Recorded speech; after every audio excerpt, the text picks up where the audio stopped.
अस्सलाम वालेकुम फ्रेंड्स, उम्मीद है कि आप सब खैरियत से होंगे। तो फ्रेंड्स, आज मैं आप लोगों को बताने वाली हूँ कि चेहरे से गैर ज़रूरी बाल ख़त्म करने के लिए आसान से आप लोगों को टिप्स बताने वाली हूँ। इसको लास्ट में इस्तेमाल कीजिएगा, इंशाल्लाह ताला आपको ज़रूर फ़ायदा होगा। इसलिए इसका पूरा तरीका लास्ट में सुन लीजिएगा ताकि आप लोगों की कोई भी चीज़ मिस ना हो सके। उससे पहले अगर आप लोग हमारे चैनल पर नहीं हैं तो चैनल को लास्ट में सब्सक्राइब कर दीजिएगा। तो फ्रेंड्स, आप लोगों ने 2 खाने के चम्मच मुल्तानी मिट्टी लेनी है और 1 चाय का चम्मच आप लोगों ने बोड़ के दरख्त की गूंद लेनी है। ये आपको पंसारी की शॉप से मिल जाएगी। और 1 खाने का चम्मच आप लोगों ने हर्बल उपटन ले लेना है। उपटन आप कोई सा भी ले सकते हैं। उसके बाद आप लोगों ने अर्के गुलाब में मिक्स करके इसका पेस्ट बना लेना है और चेहरे पर जहाँ पर गैर ज़रूरी बाल हैं आप लोगों ने वहाँ पर लगा लेना है। आधा घंटा आप लोगों ने इसको लगा रहने देना है। जब ये खुश्क हो जाए तो अर्के गुलाब से आप लोगों ने अपने चेहरे को धो लेना है।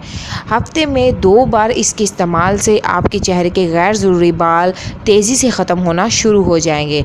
दूसरा तरीका, आधा कप आप लोगों ने बेसन ले लेना है, उसमें 2 चुटकी आप लोगों ने हल्दी डाल देनी है और 1 खाने का चम्मच मलाई का दूध मिक्स करके आप लोगों ने पेस्ट बना लेना है और चेहरे पे फालतू बालों पर लगाना है।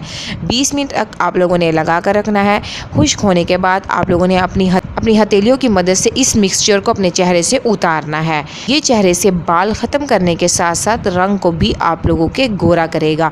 ये बहुत ही आसान सी 2 टिप्स हैं। लास्ट में दोस्तों तक वीडियो को शेयर कीजिएगा ताकि किसी का फ़ायदा हो सके। Thank you for watching my video.